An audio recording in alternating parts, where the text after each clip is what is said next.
Alright, ignore my face. I'm covered in like polishing compound from a previous video I was doing. But I have a new project that I'm working on. Alright.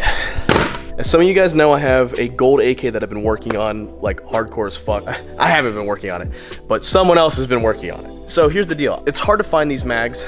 These are steel mags because I fucked up when choosing the gun because I chose a PAP-85 which shoots 5.56, and it's an AK platform, but it shoots 5.56, and the magazines are really rare. They're hard to find. Luckily, I found 3 steel ones, and I wanted steel ones because I wanted to gold plate the steel ones as well. Can't do that to polymer, you know, obviously.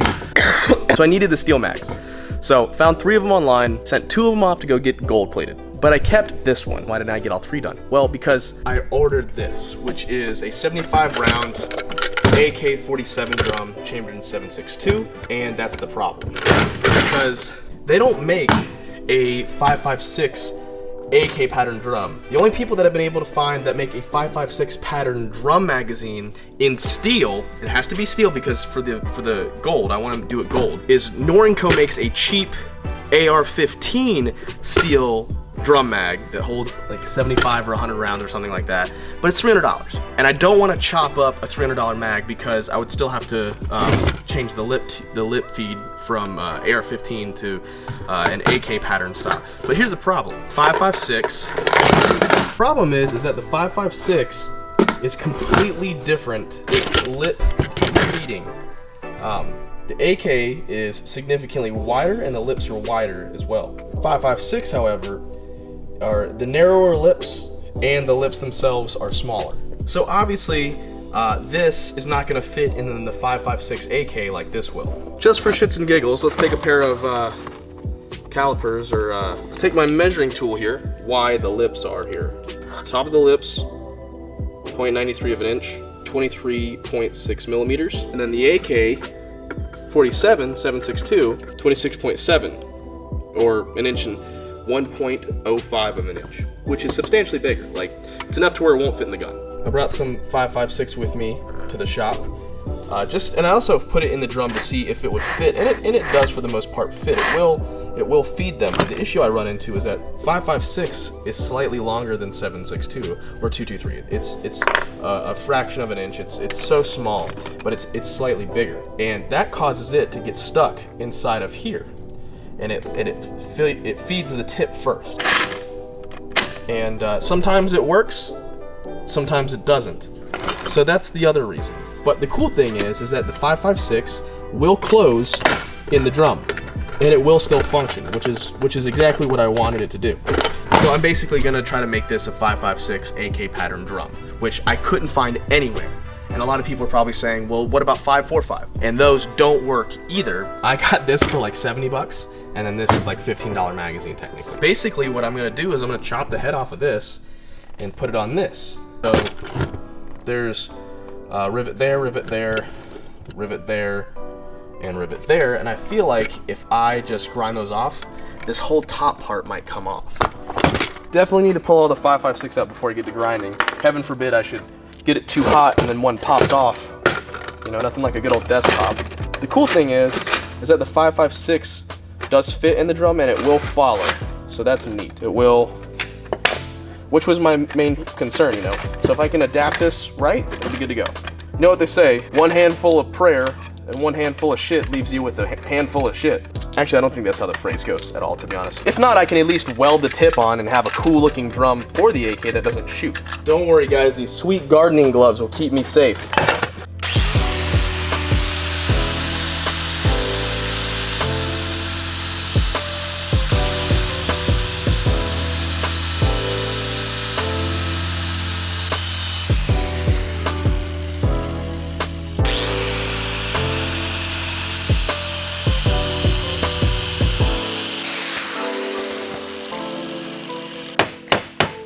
For the most part, it should kind of pop right off now. Really have to. Oh, there we go. Okay.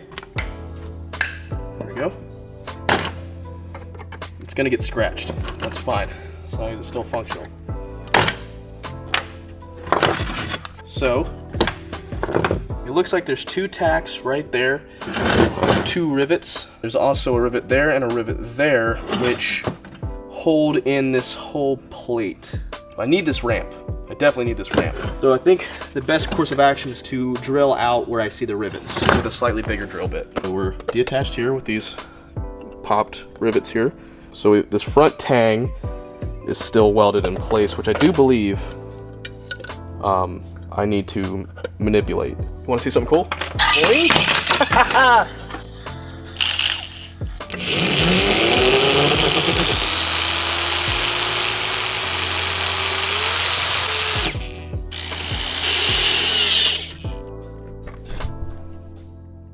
Okay. I don't know what the fuck those rivets are made out of, but holy shit. Some strong shit, my guy. Here is our follower that is a little bent. I don't know what type of Mickey Mouse bullshit material this is made out of, but it's very strong. My drill bits won't even touch it.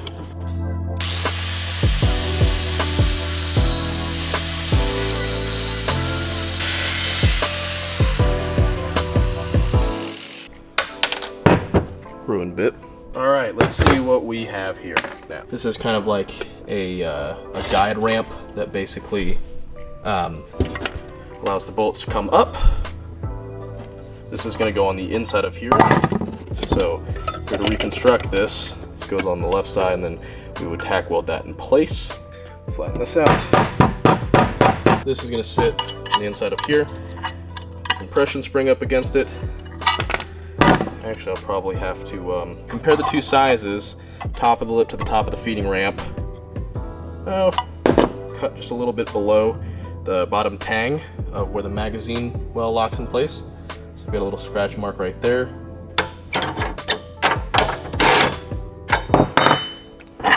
Now, another thing I want to look at is the angle, right? So it looks like that chop line basically follows not the orientation of the mag, more or less just like a linear pattern from top to tang. Not like that.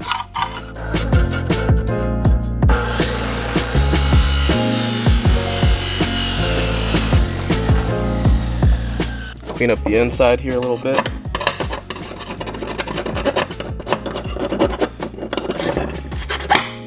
File here. This shit is really thin, right? This is really thin steel, like 18 gauge maybe, 20 gauge, about 20 gauge steel. So that means if I don't adjust my welder settings perfectly, I'm gonna blow a hole right through this shit. Obviously I'm gonna let it cool down. I just put 2 small shit ass no gas tacks just to see if we can get feed. I'm gonna let it cool down for a second because heaven forbid a bullet should touch this thing and go off.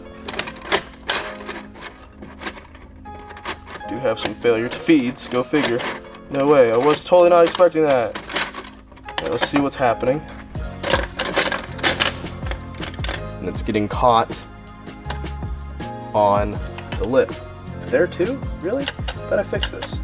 Alright, so I'm back in my garage at the house. Didn't really get a chance to finish with this. I had some tools here that I wanted to bring to my shop, but there's no point in using them here because I don't have my welder here anymore. But this is about where we're at with the drum mag situation. I'm pretty sure that all I need to do now is flatten this thing out a little bit more. And then I believe if I weld this a little bit more over to the left, stage left, my left, I don't know. Driver's side right, how about that? Weld it in place, everything should just kind of work, I believe. So I'll take another crack at it later this week. But as for right now, I'm gonna put this on the side and then we'll do some testing when the AK gets here. How about that? However, I'll get my trusty best friend Jackson the dog with me. He's out here in the garage. He hadn't been out in the garage in a long time. What I'd like to do is for the gold AK, I want to do classic gold AK, you know. So this is the wood that comes on the AK, which is just this like, that's basic. I don't even think it's cured or anything like that. They just cut it out of like a piece of shit tree and they're like, oh, you figured it out. But I want to stain it like a dark cherry red, and I went ahead and ordered like a custom grip online I found on some sort of website that, I don't know, It looks kind of cool. It's super edgy. That's the whole idea. It's covered in like these like skulls designs or whatever. But like the whole point of a gold AK is to be flashy and edgy, right? So that's what I did. I got a really edgy looking, super edgy. Like if this thing had a favorite song, it would be Animals by Nickelback. This handle was a meme account on Instagram. It would tell 9/11 jokes on 9/11. But I figured I'd just cure the wood. I figured I would just stain and do like a light varnish on it since this is kind of glossy. I think I can do like a semi-gloss. I mean, this is high gloss, but if I do only like 1 or 2 coats of this, we should be able to get a nice mild semi-gloss to match this, and it shouldn't be overdone. So there's a couple things that I'm going to use today, just basic stuff. Obviously, I have my dark black cherry. This is like a dark red. It's about as close as I could get to matching whatever color this is. And if I had to bet that this is what this is stained in. Just some sandpaper to take off, just to make it a little bit more rough and more accepting of the stain. Some rags that you can apply your stain with. A varnish. I don't know if we're gonna get to this today. We might. You also need some HeatwaveVisual sunglasses. And to get 10% off of all these HeatwaveVisual sunglasses, you can use the coupon code DOITWITHDAN, because you can get 10% off all HeatwaveVisual sunglasses using the coupon code DOITWITHDAN. So if you guys didn't know that, it's important that you know that you can get 10% off all HeatwaveVisual sunglasses using the coupon code DOITWITHDAN. All right, shameless plug out of the way. This should more or less be relatively easy to do. Fuck it, we'll just give it a light sand. And again, we're not like sanding it or shaping it. These are decently shaped. I don't really care about that. Just sanding it to get that first layer of kind of greasy gunk off, packing grease on these things. I'll take that off.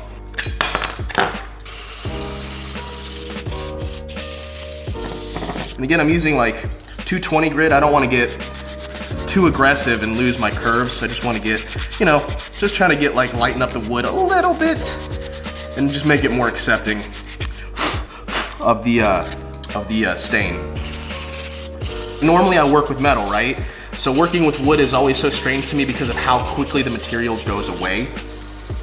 And by the way, all my forged stuff is starting to come in now. I've got my hammers. The only thing I'm missing now is my anvil and my forge, I believe, are the only things left. I got some different pieces, like different sanding belts for sharpening. I got a knife sharpening kit because I don't know how to sharpen. Like this is all completely new stuff to me. So learning all this shit's gonna be super exciting because you guys get to watch me learn to do something completely different that I've never done before. This is just a slightly darker piece of wood. Again, you don't want to sand away any of the features or the shapes of the wood. You just want to get it, just rough it up a little bit, like your ex-wife or your ex-husband, whatever floats your boat. Don't want to judge anybody here. Cool. Goal is this. This is our medium. I'm really hoping that this varnish is close enough to where that these look at least close to that. I was kind of hoping for something a little bit more red, but we'll find out. Now I already know what I'm supposed to do, but I'm gonna read the directions anyway. Children love to drink this. Dries in 1 hour. Achieve color in 1 coat. Enhances wood grain. Satisfaction guaranteed. Whatever. Let's crack into. Actually, shake it. Lola Polaroid picture. All right. Nobody's ever fucked up their wood stain by not shaking it enough. Dude, that's dark. That's gonna be perfect. You know what they say? No glove, no love. Well, that's not what I say, but I say no glove is the only love. Oh man, that's almost perfect. Red cherry. Oh yeah, dude, this is gonna be epic. The important thing is that it's close enough. There's gonna be enough distance between the two objects where you won't be able to tell the difference. I believe anyway, what do I know? Oh man, that's so close. That's so close. It's perfect. That looks pretty freaking mint. It's probably gonna be one of those things where cameras don't show it very well. Trust me, because I'm an internet guy, that it looks almost exactly the same.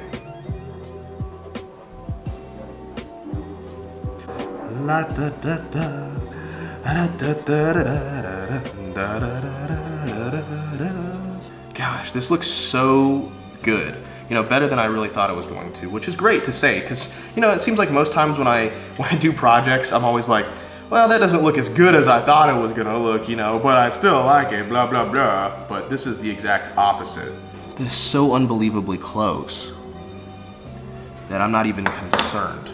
I'm gonna leave, now, if you guys remember, this was slightly darker than this one. So I'm gonna leave this one on just for a little bit longer to hopefully even these out. I believe enough time has passed. We're gonna kind of wipe off any excess. There we go. Basically a perfect match here between the two colors. Yeah, you can't, the camera's not really picking up the red in the wood. It almost makes it look brown, but this is very clearly like a cherry red, you know. I think that once I put a little bit of like a very mild gloss on these two, they'll pop just as good as this, and that'll be good. So I'm gonna go ahead and seal this up. So now I'm gonna let it dry for about an hour. It said about an hour. Then I'm gonna come back and hit it with a varnish, and then you guys will see this in hopefully like a week, and this will be on an AK-47 that's gold. All right, Jackson. So that's gonna do it for today's video. I've got some more ZL1 content on the way. I know you guys want to see more content about the ZL1. You're the goodest of boys. But yeah, so ZL1 content coming soon, and more motorcycle stuff, and H2 stuff, and DRZ stuff, and the Magnum, which is not here. So yeah.